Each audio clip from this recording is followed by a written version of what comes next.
हरियाणा के कैथल जिले का भैंसा सुल्तान अपने पीने के शौक के लिए चर्चा का विषय बना हुआ है।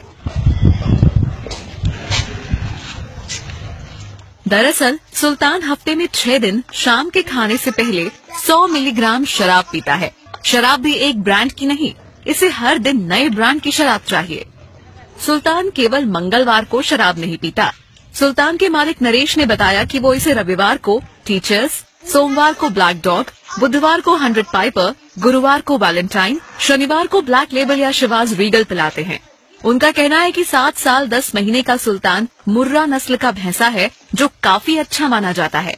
इसकी कीमत 21 करोड़ रुपए तक लग चुकी है। उन्होंने बताया कि महीने में लाखों रुपए का खाना और शराब चट कर जाने वाला सुल्तान अपने सीमन की बिक्री से लगभग 90 लाख रुपए साल कमाता है।